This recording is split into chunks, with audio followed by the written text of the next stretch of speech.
Aina ir tumša, filmēta ar mobilo tālruni. Zem sabrukuša tilta Irānas dienvidos lukturītis pārslīd pāri drupām un apstājas pie saspiestas automašīnas. Un filmētāja balss jautā vienu reizi, divas reizes. Vai kāds ir mašīnā? Šis tilts atradās uz viena no ceļiem, kas savieno Bandarabasu, Irānas lielāko ostu, ar pārējo valsti. Un tā bija tikai viena. Tajā pašā naktī pēc Irānas valsts mēdīju ziņām vismaz 6 tiltus trāpīja amerikāņu raķetes. Irāna tiek atslēgta. Ceļš pēc ceļa, tilts pēc tilta. Bet mērķis, kas izskaidro visu, kas noticis šonedēļ, nav neviens tilts. Tās ir 3 salas, par kurām lielākā daļa pasaules nekad nav dzirdējusi.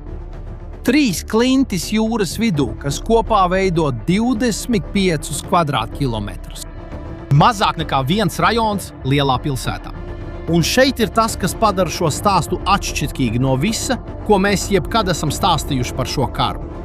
Gandrīz 50 gadu ilgas konfrontācijas laikā Amerikas Savienotās valstis ir darījušas visu iespējamo pret Irānu.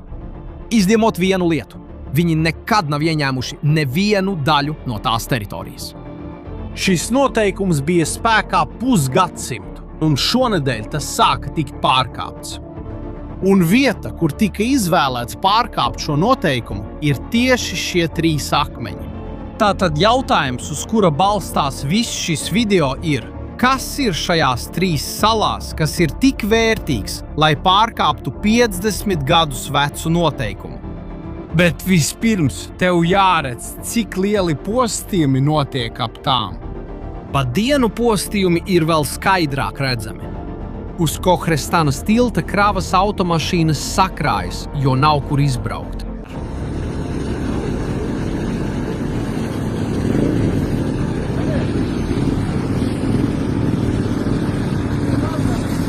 Krātera apakšā pilnībā ogļots automobīlis. Vesels ceļa posms vienkārši vairs nepastāv. Un cilvēki tiek galā kā nu var. Paskaties uz šiem attēliem. Automašīnas un kravas automobīļi apbrauc pa improvizētiem zemes ceļiem, šķērso sausā upes gultni, ceļot putekļus, jo īstais ceļš ir beidzies. Citā ceļā, kas savieno Bandarabasu ar provinces rietumiem, kad kāds filmēja, uz ceļa vēl dega uguns. Satiksme tika pārtraukta abos virzienos. Un, pēc attēlu stāstītāja teiktā, tur gāja bojā kāds kravas automašīnas vadītājs.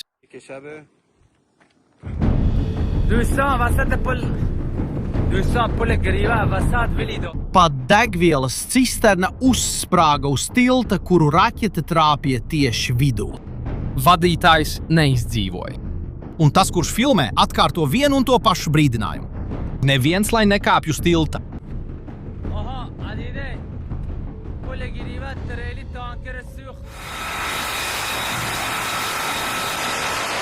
7 naktis pēc kārtas notikuši uzbrukumi. To līdz šim ir apstiprinājis ASV centrālā pavēlniecība, kara vadības štābs.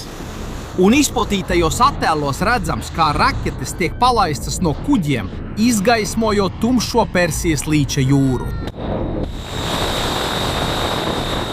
Mērķis ir redzams kartē. Atdalīt Bandarabasas ostu, kas apgādā Irānu, no ceļiem, kas ved uz pārējo valsts daļu. Ielenkt ostu no sauszemes, tāpat kā viņi jau to ir aplenkuši no jūras. Taču šīs visas kampaņas vidū notika novirze. 15. jūlijā amerikāņu iznīcinātāji izdarīja kaut ko tādu, ko viņi šajā kampaņā nebija darījuši. Viņi uzbruka pilnā dienas gaismā. 90 minūtes ilga bombardēšana pret salu, ko sauc par Lielo Tumbi. Saskaņā ar centrālās pavēlniecības datiem tika izmantotas vairāk nekā 2 tonu smagas caururbjošās bumbas, kas paredzētas, lai sasniegtu kruīza raķešu bunkurus, kas izrakti klintī. Un centrālā pavēlniecība savā paziņojumā par 5 stundu ilgu uzbrukumu kampaņu uzskaitīja mērķus: Bušehra, Čahbahāra, Jaska, Bandarabasa un sala, ko sauc par Abu Musu. Tilti, ostas, pilsētas un salas. Un tieši tur lietas kļūst dīvainas. Tiltus un ostas visi saprot, kāpēc tie ir mērķi. bet 3 klintis jūras vidū. Kāpēc amerikāņi tērē bumbas tam? Atbilde sākas 1971. gadā. Tajā gadā 2 dienas pirms apvienotie Arābu Emirāti pastāvēja kā valsts, Irānas jūras spēki ar spēku pārņēma 3 salas – Abu Musa, Lielā Tunba un Mazā Tunba. Emirāti joprojām pieprasa šo salu īpašumtiesības. Irāna tās nekad nav atdevusi. Un nav atdevusi viena iemesla dēļ – atrašanās vietas dēļ. Visas 3 salas atrodas pie Ormuza šauruma ieejas, praktiski tieši uz maršruta, pa kuru tiek transportēta 5. daļa visas pasaules naftas un gāzes. Nākamajās 10 gadēs revolucionārā gvarde pārvērta salas par cietokšņiem.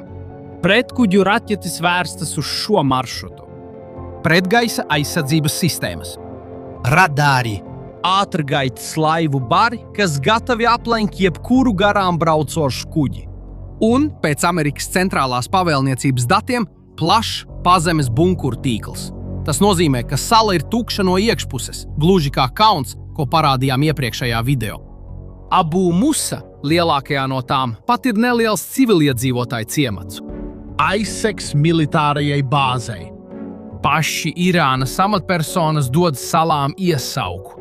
Stacionāri un negrimstoši lidmašīnu bāzes kuģi. Padomā, ko tas nozīmē? Jaunākais ASV lidmašīna bāzes kuģis, Geralds Fords, maksāja $13 miljardus, un to var nogremdēt. Šīs 3 salas gandrīz neko nemaksāja, un tās nevar nogremdēt. Pat Ķīna pēta šos akmeņus. Ķīnas universitātes pētnieki ir kartējuši 7 Irānas salas kā Irānas salu aizsardzības sistēmu šaurumā. Un 3 salas no mūsu stāsta atrodas šī kartes centrā. Ja jūs sākat saprast, kāpēc 3 klintis ir vērtīgāks nekā vesela flote, abonējiet kanālu, jo šim stāstam vēl būs turpinājumi. Tagad paliek jautājums. Irānas kara flotei esot jūras dzelnē, ko šīs salas vēl dod praksē? Un atbildi slēpjas skaitlī, kas nesakrīt. Pagājušajā ceturtdienā saskaņā ar jūras izsekošanas datiem tikai 8 kuģi šķērsoja Ormūzas šaurumu. Mazākā kustība 3 nedēļu laikā. Un no 8 7 izmantoja Irānas pārvaldīto maršrutu. Neviens neizmantoja maršrutu Omānas pusē. Padomā par to. Savienotās valstis nogremdēja Irānas jūras spēkus, izsludināja blokādi un pasludināja sevi par Hormuza šauruma sargiem. Un tomēr gandrīz katrs kuģis, kas tur brauc, joprojām paklausa Irānai. Kāpēc? Tāpēc, ka nogremdēt kuģi nemaina geogrāfiju. Salas joprojām ir turpat virs maršruta, redzot visu, kas tur brauc. Kas redz, tas mērķē. Kas mērķē, tas iekasē. Un tieši to amerikāņi sāka izjaukt. Paskaties uz šo attēlu, ko pati ASV centrālā pavēlniecība izplatīja.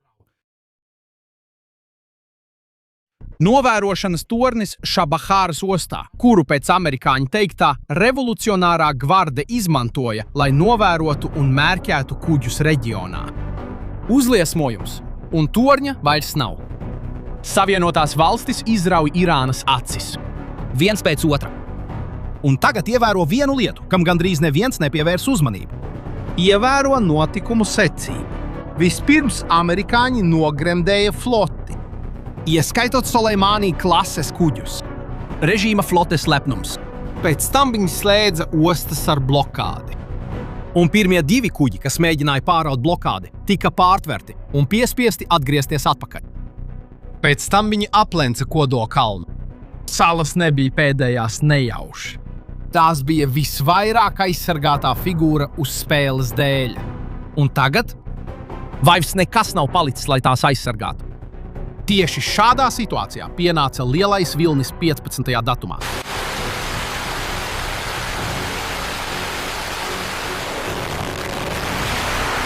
Komandu centri, pretgaisa aizsardzība, raķetes, droni, piekrastes novērošana. Viss vienā un tajā pašā naktī. Visu video formātā izplatīja pats centrālā pavēlniecība. Bet salu demontāža sākās agrāk.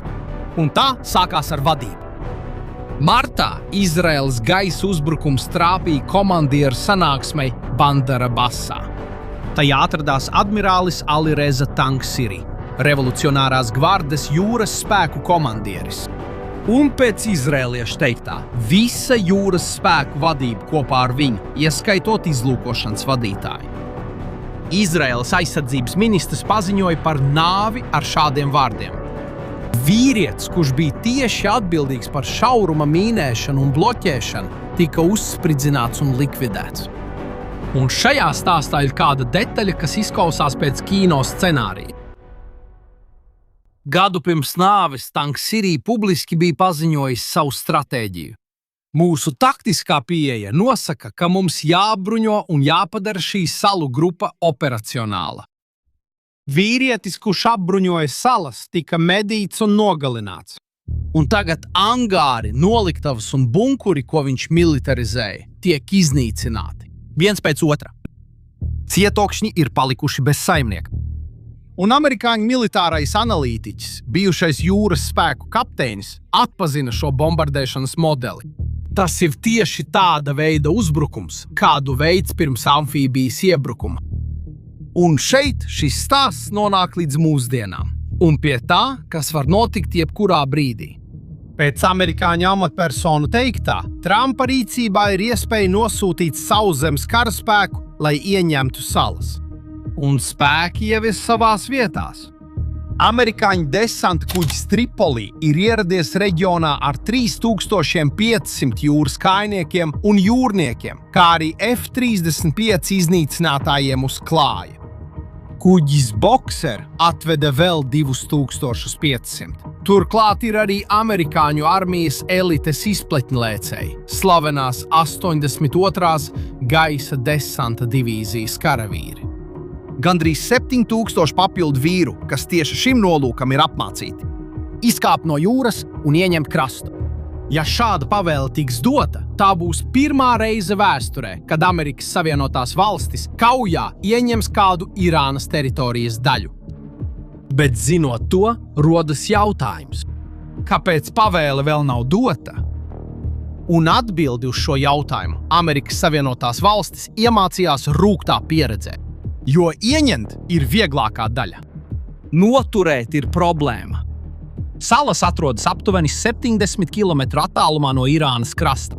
Jebkura okupācijas spēku vienība, analītiķi saka, būtu ap 2000 vīru.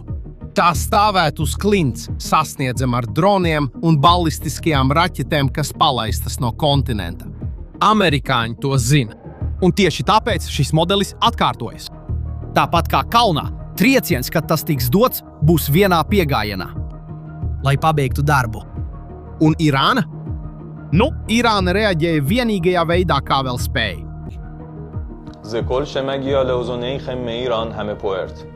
Paskaties uz šo ainu. Revolucionārās gvardes uniformā tērpts virsnieks pie tribīnes lasa paziņojumu, kas adresēts kaimiņu valstīm. Vēstījums. Savaldības laiks ir beidzies. Persijas līča politiķi un militāri personas, kā viņš teica, būtu zem uguns dienu un nakti. Pēc dažām dienām gvarde gāja vēl tālāk. Draudēja pārtraukt visa reģiona energoresursu eksportu ar oficiālu frāzi. Naftas un gāzes eksports no reģiona būs vai nu visiem, vai nevienam. Un viņš neapstājās tikai pie draudiem.